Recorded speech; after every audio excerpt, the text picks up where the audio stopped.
God, if I had to move and sell right now, wow. Really selling it here. How Jen. daunting. You can't list for whatever you want. Contrary to popular belief. Ultimately, the market is going to figure out what a home is worth. What amount of work do you need to do to your house before selling it? What is your ideal time to actually move out of your house? I don't care how cold it is outside. I do not wear hoodies to listing pictures. There are times, guys, when life's more important than a rate. It goes back to what Uncle Dave says. And what does Uncle Dave Ramsey say? Don't keep up with the Joneses. Joneses are broke. Welcome back to another episode, powered by Wawa. Powered by Wawa again. We're not going to lose your number, Wawa. We're coming for you. Yeah. We would love to have some kind of cross-promotional collaboration. My family basically subsists on Wawa on the weekends. We love it. I'm on first name basis with my Wawa crew. Yeah, I'm not. I know where headquarters is. HQ. Route 1, baby. Wawa, PA. On Route 1. Such On a Route T. 1. I want to know where the beginning of Wawa, PA is and where the end of Wawa, PA is. I think Wawa... I think in the end, I think the good people of Wawa would be able to answer that for us. Oh, you can tell us when you let us know that we're going to be partnering. That's so awesome. So last week, talked about the top 3 things that we want every buyer to know. And now we're going to talk about the top 3 things that we want every seller to know. Yep. So why don't you kick us off? To no surprise, number 1 is the exact same one as for buyers because we cannot emphasize this enough. And it is, there's no such thing as too soon. For doing your homework, for reaching out, for getting prepared, for getting your systems in place, for getting your house ready. There's no such thing as too soon. So who do you think should start earlier, buyers or sellers? It's the same. No, it's not. What? Don't give me that look. Okay, so for the sake... Who should start earlier to be able to get the answers they need? If you're buying or selling, who should start earlier, buyers or sellers? You're smart. You should, obviously. There's pros and cons to both because, for buyers, you have to bake into... Okay, so say both of them have a... Oh, I know where you're going with this. There you go. Sellers, because they have to buy too. About 37 seconds. There we go. I'm on a new medication. She's on a new medication. Okay, sellers. So why don't you take a stab at what I'm thinking? Why don't you try to jump inside my head here? Because sellers are buyers. So they also need to buy. And because I was going to say buyers, because if everybody has the same moving day that they need to move, you have to, as a buyer, you have to bake in time to get offers rejected and for things to take a bit longer. Make sure that your finances are in order to be able to send in everything that you need to. But so do sellers, but they also have to sell a house. So in a non-word salady answer, if you want word salad, come to me. Sellers have more to do. They have to buy. Drop a comment below if I didn't just say that. Yeah, but sellers just have more to do. There's more for them to do. They have to worry about buying, yeah, but they also have to get a house ready for sale. If you own a house, even if you don't and you just live in a house somewhere where you have at least some space to keep things, can you imagine packing up and going through every single item that you have to clear out your entire house, but also make sure that it is absolutely spotless to make it look like a model home? Because I know for me, I've thought about that multiple times. Not that I'm looking to move or that I'm in any kind of position to move right now, but I have thought, God, if I had to move and sell right now, wow. Really selling it here. How Jen. daunting. And it's true. I look at the baseboards that need to get scrubbed and the nail holes that need to get filled. And I look at all the little things, but that's me as a real estate agent and knowing, God, it's such a blessing and a curse. Cause then I look at my house and I'm like, if I were to move, I would have to fix this trim. I would have to finally actually address that thing over there. I'd have to fix this faucet. There's so many just little things. And I'm like, oh my God. But the sooner you get started and the sooner you talk to somebody, and this has always been the thing I try to drive home to people, is if you're thinking of moving in December, talk to us in January. If you're somebody who is analysis paralysis by the end of things and you wait until even September, October thinking you're getting ahead of it, don't do it to yourself and get yourself so overwhelmed with it's going to be a lot that you have to do. But if you have enough time to be able to spread it all out and be able to chuck away at it a little bit at a time, then it's going to be so much more manageable. So that by the time you have to buy, your house is already ready and you're all right. Well, time can do that, but I would also argue that you don't need an entire year.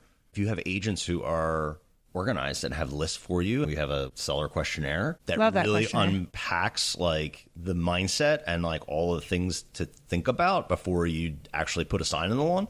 We have checklists for preparing your house for paint and carpet, getting things ready, doing the cleaning and the fixing up and the handyman. Well, and sometimes you also don't know what you need to do. Like, is it a lot of work or is it not? It's better to get the answers of what it is that you need to do. Do you just need to, we have this on our questionnaire, is what amount of work do you need to do to your house before selling it? Is it like just a spackle paint, or do you need to do like major repairs? And those are things, if you don't know, get one of us in ahead of time to ask. I will go even more basic than that. What is your ideal time to actually move out of your house? Yeah. A lot of people are activated by having a deadline. So it's like, well, listen, by May 1st, we are getting this house on the market and we want this thing gone by 4th of July. Like, we know that we don't want to have the keys to this house anymore. We want to be in our new house by July because we want to settle in for a year or for a month or two. Like, a good realtor is going to talk you through. Don't want to carry two mortgages. Like, emotional and logistical kind of journey. Like, why is that date important? Well, have you thought about this? Being able to get way out ahead of the process. And how do we eat the elephant? One bite at a time. One bite at a time. If there's anything we are most repetitive in this podcast about, it's probably Seth saying, how do you eat an elephant? Well, because it's just like what you said. Obviously, very passionate about the home selling and home buying process. You've seen multiple people go through the process. Mm-hmm. You're very enthusiastic about eating elephants. And I'm very, and no, I'm not passionate about eating elephant. I'm very passionate about how you eat an elephant. Yes, I'm so sorry. But it's like, not to beat a dead horse or a dead elephant, but beat me to it. But what's that? You beat me to it. Yeah, I figured. But no, being able to get way out ahead of it, it is totally a digestible process. But you have to be organized. Like we always say, you're not buying a stock. This is a slow moving thing that is never going to be over a weekend. You might be able to sell the house over a weekend, but the amount of things you need to do before that pales in comparison. Or the actual weekend of selling it pales in comparison to all the things that you need to do. Now, don't get me wrong, and I've said this before in another episode, is it's been done. People that had just moved out of state, they were going to take some more time to get ready to list their house, but they saw this one property out of state and they said, we really, really like this, but put it this way, if we get this, then we will sell our house right now. But if it's not this one, then we're still going to sell our house, but just we'll take a little bit more time with it because it was right around like Christmas and whatever. They got the house. And so then it was literally like we had a home sale contingency deadlines to meet. And it was like boom, boom, boom, boom. Like, I cannot believe how much they packed that house up and got that place ready in But I was getting the play-by-play and they were exhausted, anxious, completely overwhelmed. They didn't actually get it all done. They left things. Are we talking about? Some people. I helped with moving some things. Yeah, no, and you helped with a lot of things. That house was not ready. We're not talking about them. Oh, not the ones from last year. Oh, got it. The ones that I just did. Oh, okay. God, I'm not talking about that one. Love you guys dearly. If you know who I'm talking about. I was painting the house. I was like, that house was like no, not that. Being complete. Not that one. The other one that I just recently sold. Okay, I believe. No, most I had to do was like help move a couple things out of the. It was more. And than that's fine. And I've done that. I've borrowed a truck and gotten stuff out of the way, and gotten stuff to consignment shops. And when I show up for listing pictures, I am wearing. I don't know why I hadn't learned my lesson by now to not wear. I don't care how cold it is outside. I do not wear hoodies to listing pictures. I am moving around. I'm picking stuff up. Yeah. I'm hauling stuff around. I am sweating at listing photos. Sure. I let Jody tell me, the photographer, tell me, like, that's got to go there. No problem, Jody. And I am moving stuff. Tell me where to be. You are now in charge. I am just a lackey. Yep. And I'm sweating. And I'm wearing sneakers and I'm hustling. Give yourself the time if you can. Yeah. What is the second? These new meds are doing wonders for me, I swear. You can't list for whatever you want. Contrary to popular belief. Contrary to popular belief. And I know where this comes from. It comes from people bragging about how much money they got for their house. Yes. Can you list it for what Zillow says it is? Sometimes. Elaborate. Sometimes a house is completely ridiculously off when it comes to this estimate. Sometimes it's about right. But always have your agent double check. That's part of. So, like, we love and hate Zillow in real estate. Zillow has been a great way, kind of like HGTV. It's created a really interesting view inside housing and into the industry, and it is readily accessible data. I mean, back in the day, you had to have the MLS book.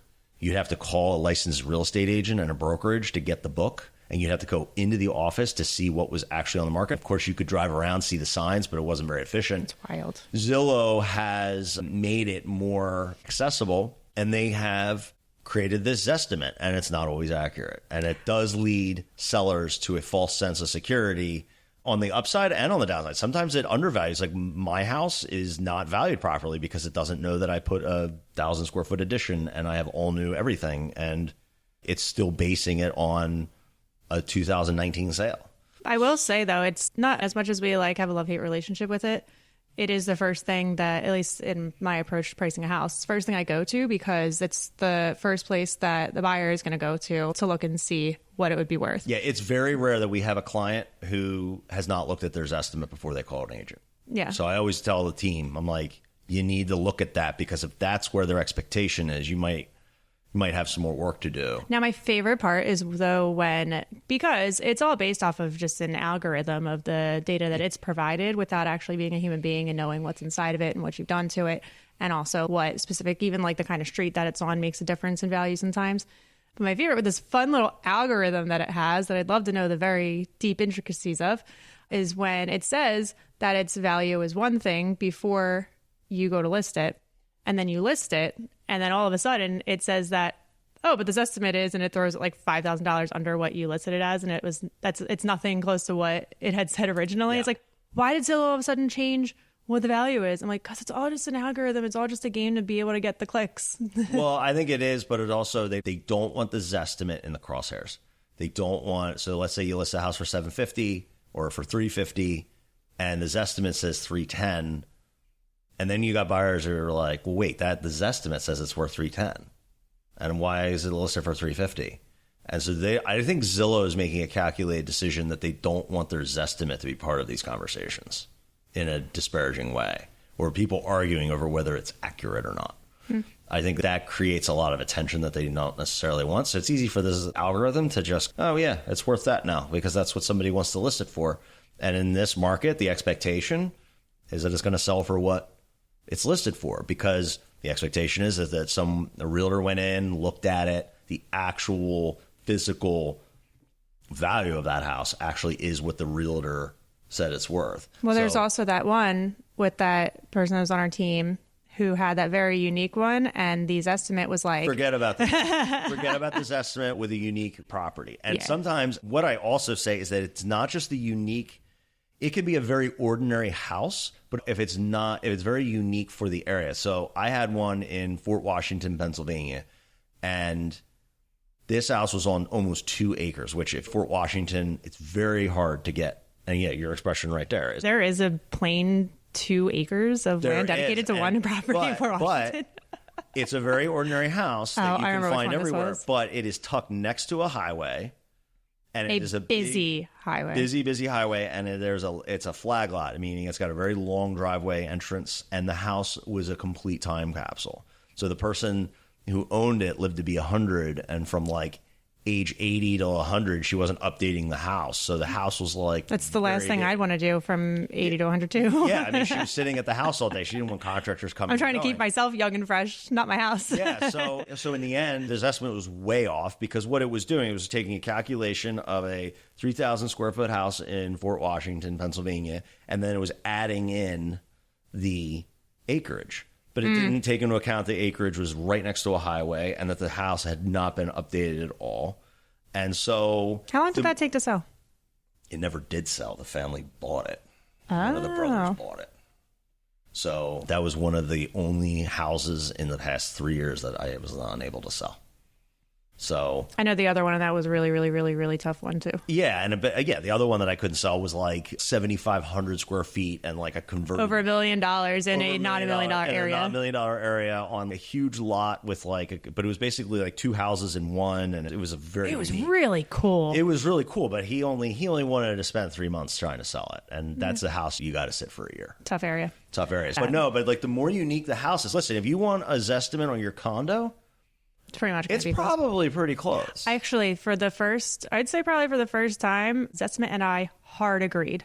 The one that I had ran by you, and now given the Zestimate had a $100,000 estimated range, which I'm like, now that is not a Zestimate when it's like as low as high as it's $100,000. That's a cover your ass. And they just met somewhere in the middle. Yeah. But after I ran like actual comps on it and actually ran the value on it, Zillow and I actually agreed. Yeah. I'm like, oh. I would probably actually list it for slightly more than what it was, but it was actually pretty. Is this the one in Westchester? Yes. Yeah. But getting back to the original thing is that you listing your house for whatever you want is not reality. You have to still price it where the market will pick it up. You can get away with more right now because it's very competitive. People are willing to overpay just to get the house. But yeah, you start listing it 10, 15, 20% over what it's worth, nobody's going to look at it and things will sit. Well, there's a strategy to it too. So there's market value, and then there's listing it above market value, and then high above market value, and then there's listing it slightly below market value. Yeah. And I always get the raised eyebrows anytime I tell a seller, like, you want to price it slightly below market value, it gains more attention. Yeah. And the more we talked about this in our dating comparison, the closer you get to actually pricing it to value. And if it's slightly below, the more interest that you're going to get. And you would like to get a lot of interest on it, but not too, I'm not saying too low, just set in a attractive price point. If it's worth maybe $530, but you decide to price it at $525, that's going to open up an entirely new amount of people. Yeah, but ultimately comes down to two things. What's more important, Mr. and Mrs. Seller, time or money? Right. Do you need to get a certain amount? Because if you need to get a certain amount, we can put this thing on the market and it can sit for 30 days, 60 days. If you want to just get done with it and see where the market takes it, and it's more important that you fulfill the timeline that's in your head, we list it at or just below list price, let the people come in, someone's going to buy it, and let the chips fall where they may.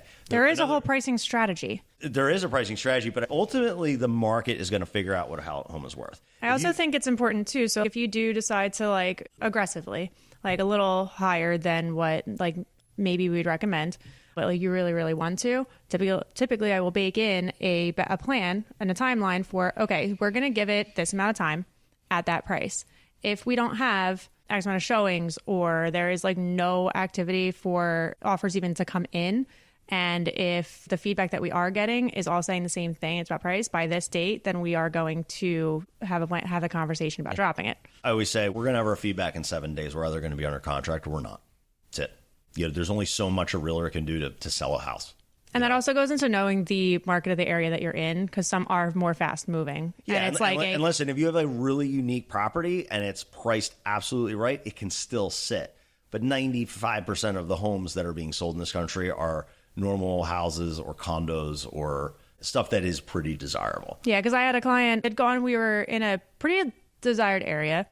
It had still been sitting for a week, and she goes, should we drop the price? Should we drop the price? I said, I don't know. I said, not yet. I said, nothing that we have heard back is about price. Not one of them. They've actually all said it's priced correctly. I said, and I strongly believe it's priced correctly. I really think that we just need to wait for the right person to come in and fall in love with it. Because there was one kind of big obstacle. It was one where the bathroom. Yeah.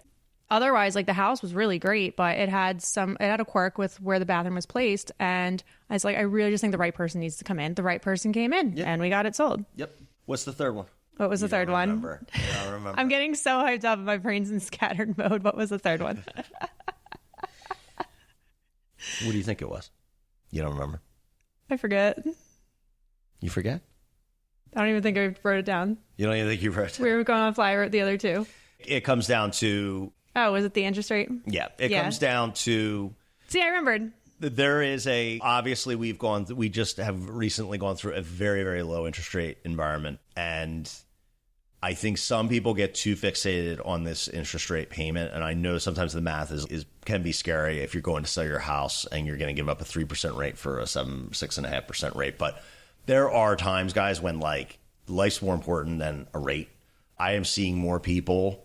I am probably working with 4 or 5 divorcing couples now. That I'm not saying that because they stayed in their house, that's the reason they're getting divorced, but life is too short. And there's times when I think that people are staying and enduring too much pain with their house just for the sake of a payment. Again, I don't want to minimize going from a $2,400 a month payment to a $4,400 a month payment. That's real money. And that creates its own other host of issues because some people just financial can't. Distress. And some people just can't. I know people who are in a position where with what even with selling their house, with what they can afford they need to upsize, but financially they're in a place to only make a lateral move. It's not going to solve any problems. It's not going to solve any problems, but I do believe there is a small segment of people, they're pretty sure they can afford more. and I'm not really talking to the women, I'm talking to the men. The men are really the ones who are like, I got this low rate, and they feel like they've won. They feel like they've taken care of their family. They feel like they've beaten the system. We live in a country of just bereaved. I think of like bereavement, and a lot of people feel that they've gotten screwed. And I think by extension, this 3% rate is like a representative of like them thinking that they've won or beaten the system or stuck it to Wall Street or the government or whatever. But there are downsides to holding onto a house for too long, especially if you've got a growing family or if you're just driving, like your commute is forever because since you bought that house, your job has moved. And what about the people who are saying that, okay, well, I don't want to, but I will move because happy wife, happy life. Like, no, that's definitely a thing. But what if they say, then I don't want to give up this rate, but I want to make my family happy, so we'll move, but we're not going to sell this house and we're going to keep it as a rental. Well, so that we can keep this rate. You could do that, but then it turns into investment property. And we're going to talk about that in an upcoming episode, why that cannot be. It'll be the next episode, actually. Is it the next episode? Tune in next week because we're going to talk about investments. Yeah, we're going to talk about investments. That's a big one. People have been asking us for that for a while, so I'm going to dust off my investor hat. This third suggestion is not for everybody. Not minimizing that people need stability and just don't go sell your house just to buy another one because you. But don't corner yourself into thinking that you have to. But don't put yourself in the mindset it's like I'm here for life. This is it. That doesn't work either. There is going to be an opportunity down the road as interest rates come down to potentially vacate that house and buy something new. And just don't like mentally, and I'm really talking to the men here, do not get mentally locked into the fact that it's, okay, I got my 2.75% rate. My financial planner's telling me it makes no sense to move. There's just no reason that I'll ever move again because quietly in the background, your logistics don't work. Your family's not super happy. You really could use some extra space. Maybe your wife's isn't proud to have people over. That's a big one, man. People want to be able to entertain and they want to be able to be proud when their in-laws come into the house and that they've taken care of their grandkids and like that kind of thing. So that's the third one. I'm sure it's going to be controversial. I'm sure the financial planners of the world and the real estate gurus will say, oh, yeah, it's nuts for people to suggest moving out of a 2.7% rate. But there is a demographic out there of people who can afford to move. They can afford to move and then refinance when it comes down to it. It'll come to the point where the pain outweighs the payment. That's right. And if they're in enough pain, just be cognizant of that. And parents, like if you're spinning your wheels and you're not happy, not that a new house is going to make you happy, but like a lot of times, like where you're going every day and sleeping and eating and raising your kids, sometimes that can be a major pain point. And that's what you and I talk about all the time, especially with like upsizers, where like an upsizer moves because there's a certain amount of pain that makes them say, okay, this house is no longer working for me. I need to move up. Right now, the interest rate is now an added factor, an added component into all that conversation. And that's what we're very good about talking people through. Our lenders are really good at talking people through it too. So that's my word salad-y, a Nusky-esque. Now who's doing the word salad? Now who's got the word salad. But I felt like it's something that... and get all the facts too before pigeonholing yourself into that idea of not wanting to give up your 3% interest rate or lower. Yeah. Because some people don't have the information to know that. Say you are like cash heavy. So you have like extra money to be able to, if you're going to be going to buy and you're like, yeah, but I don't want to. Maybe you talk to a lender about buying down your rate if that's something that's important. Here's another take. Maybe if you live in that like 3,500 square foot house, you don't need it. Everyone thinks of downsizers as 65 years old and older.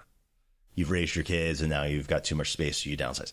What if you bought the 3,500 square foot house where it's worth $800,000 and you realize we don't need all this house? What a power move. But it's a smart move. Maybe you could do an even swap where your 3% or 2.75% rate on that house is the same as a 6% rate on a smaller house. And yes, I think there's a lot of pride that comes into it, especially for men. Men are like very, very susceptible to this. But what if you did a downsize at 45? Or what if you're like going to a different location where you can get more money, your money goes further? So imagine you live in a shitty school district, but you own this big house versus living in a smaller house, but you live in a better school district. Is that a fair swap? Depends on who you're talking to. In theory, it would be, right? If you can make your payment close, like it may not be a completely, but you're going to save money because you have a smaller house. Repairs will be less. Your taxes are going to be less. There's something to be said about Instead of this normal post-World War II progression where it's I buy the house, I upsize, I live, then I downsize when I'm in my 60s. Maybe the play, if you want to move into a different school district, is just to think, okay, so in 2020, we bought this huge house. It's been great. My experience is that the people who live in these big homes, it kind of wears off. A lot of time when they have to go replace the flooring. Like, you have to paint a 3,500 square foot house. I was literally just going to say that. Do you have any idea how much it costs to paint a 3,500 square foot house? I'd want to throw up. It's like it's thousands and thousands and thousands. That's insane. It's not $5,000. Because then you say, oh my God, I'll just do it myself for that. But let's be, no, I won't. No, and you can't. And you can't bribe your friends with pizza and beer anymore. No, but also you can't. We have back problems. Personally paint that house. That house, the buyer for that house is expecting a certain level of quality. And you do a DIY paint job. You don't want me painting your house. 3,500 square foot house, $800,000. Like, that thing's, it's got to look nice. And I'm telling you right now, I'm assuming you would agree. You walk into that house, it's DIY, and as soon as you look down at the trim, as soon as you look down at certain things, it's obvious. Just something to keep in mind for sellers is maybe the play is not to do what everyone's been doing for the last 60 years. Maybe it is to be more strategic. And guess what? If the market does take a shit in 4 or 5 years, your house at that point will be marketable much more than that big McMansion that you bought for $800,000. Yeah. It's about positioning your family and functionality, but it's about building a fort around your house. And sometimes it can be about creating peace of mind and getting them to where they need to be. Because if the economy does falter or something happens, you're where you should be and you have a happy wife, happy life, you're in the right school district, that type of thing. That is the same thing as having a ton of money in the bank. That's why with the questionnaire that we have too, it like helps you figure those things out. Something that you think that you might need that you're thinking about moving, say, because a lot of people just fall to this this timeline that's just been forced upon us, and just you go to college, you meet your spouse, you get married, you buy a house, you have kids, then you move again and upsize, and then you retire, and then you downsize, and then you raise your grandchildren, blah, blah, blah. Like, that's just what's been. I can't wait till that last 20 seconds is a reel on Instagram. But I mean, I hate. That's going to be one. Swinging arm, enough. But yeah, no, it's just this. I hate these just assumed timelines that are just thrusted upon us. Do you know why that is? Do you know why people do that? If you take me off of my current mind track right now, I'm never going to get back to it. And we'll come back. There it went. Derailed. Fake laugh. Oh, there it went. Yep. Annoyed laugh. You need some coffee? Have some coffee. Powered by Wawa. Powered by him. Well, no. But anyway, all to say. Do you know why people do they follow a certain progression timeline? Because they're told to. No, because people say that our school system is meant to enforce is to cultivate obedient workers, but it's really obedient consumers. Everything you're talking about is consumer activity. Something about the word obedience I hate. Oh my God, I use that with I was literally just saying to my kid today, I was like, what's the way of Daddy's heart? He's like, to do whatever you say. Then Jane was like, obedience. Because I always just say, no. I think it was because one time, and it's a strong word. At school. It's a word of control. So I went to a private school, yeah. But somebody told my sister that she needs to be obedient. And she said, I'm not a fucking dog. I don't know. I think that's always been in my opinion, she's right. But that's also me just saying, I don't think anybody needs to set a certain structure for my own life when things work to the direction of the individual and which direction you want to go. Yeah. And if that's a matter of staying with your parents until it's time to buy, or being able to make different lateral moves into a different area and not necessarily upsizing, or just making a move to what is best for your situation, then freaking do it. It goes back to what Uncle Dave says. Uncle Dave Ramsey. What does Uncle Dave Ramsey say? Don't keep up with the Joneses. Joneses are broke. Totally true. And that's not just about buying nice cars and houses. It's about doing the things that everyone else is doing, checking boxes, and not really stepping back and saying, is this thing serving me? Should I go get my college degree in German? We're not taught to ask questions. I know. Obedience. Hate it. Anuski, I know you hate it, but it's true. Because it is the only way. It's gotten me in trouble at my old jobs, but guess what? Made me better at them. No, but it's the only way that our societies have figured out how to control, and I don't want to say control, but to actually organize us in such a way that creates prosperity and commerce and goods and services and that type of thing. We need obedient workers so they go make money and then they feed an economy that keeps the hamster wheel going. And the thing is now I think they're feeding the things that are not really benefiting much of anybody, but that's where I go into my tangent about colleges and how they're making obedient students and workers, but then you don't see the people in the trades where we actually need them. And it's not doing, that's gonna be a whole nother topic. I want to ask a question to the audience and then we'll wrap this up, which is, do people feel stuck even though they've got a 3% rate? Do they feel logistically or psychologically stuck in their homes, or is everyone just putting their feet up and just super happy with the house they live in? Is the 3% rate enough to overcome all the other pain? The school district, the location, So are you saying, are you amenities, at a 3% or less and perfectly happy, or 3% less and miserable? Not miserable, but not happy. Not thrilled. Not thrilled. Good question. I know. I want to know that too. Yeah. Actually, I'm really curious because I feel like there's a lot of just people will also lie to themselves just to make them feel better about having it or like ignore problems. But guess what? You can only ignore it so long. No, she says people, it's men. You're doing it. I know it's happening and you're proud and you're happy with your interest rate. As I know, nothing's wrong and we can live with that. Yeah, we can live with that. If honey, you had a 6% rate, could you still live with it? The problem, not the rate. Yeah. That's a good question. I know. I want to know the answer to that too. Good one. All right. Let's wrap it up. Cool. So that's that on that. Let us know the answer to that because, yes, that's a really good one. And next we're going to talk about investments. That's right. Yay. See you guys. Okay, bye.